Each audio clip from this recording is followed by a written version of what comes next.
MLA గారు వేమిరెడ్డి ప్రశాంత్ రెడ్డి గారికి, అలాగే నుడా చైర్మన్ కోటరెడ్డి శ్రీనివాస్ రెడ్డి గారికి, అనురాధం గారికి, ప్రతి ఒక్కరికి కూడా ధన్యవాదాలు తెలుపుకుంటూ ఈరోజు తెలుగుదేశం పార్టీ 43వ ఆవిర్భావ దిన శుభాకాంక్షలు తెలుపుకుంటూ ఈరోజు ఎన్టీఆర్ ఆవిర్భవించిన పార్టీ ఇది నందమూరి తారక రామారావు గారు.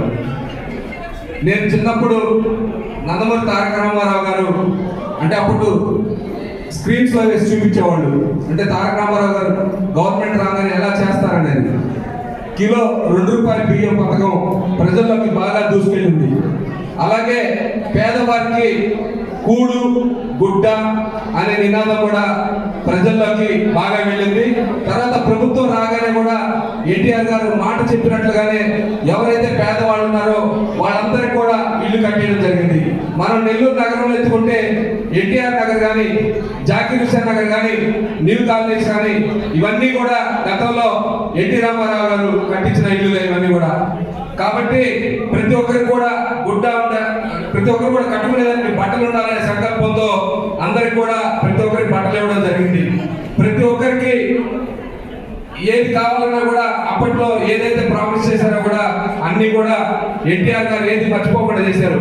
ఈ రోజు చంద్రబాబు నాయుడు గారు కూడా అదే స్ఫూర్తితో దానికన్నా 10 రెట్లు ముందుకెళ్ళి ఒక విజనరీ గల లీడర్ గా 2047 ని ఈరోజు ప్రారంభిస్తున్నారు చంద్రబాబు నాయుడు గారు. ఇక్కడి నుంచే ముందు చూపుతూ వెళ్తున్నారు. గతంలో కూడా ముందు చూపుతూ వెళ్ళారు కాబట్టి ఈరోజు హైదరాబాద్ మహానగరంగా తయారైంది. ఈ రోజు మహానగరాన్ని అక్కడ తెలంగాణ ఈరోజు మనం విడిపోయినా కూడా తెలంగాణ ఈ రోజు కూడా నా చంద్రబాబు నాయుడు గారి గురించి చెప్పుకుంటున్నారు. ఈ రోజు అసెంబ్లీలో కూడా అదే జరుగుతుంది. నిజంగా కూడా ఈ డెవలప్మెంట్స్ అన్ని చూస్తా ఉంటే నందమూరి తారక రామారావు గారు పార్టీని నిజంగా కూడా అందరం కూడా సంతోషిస్తున్నాం.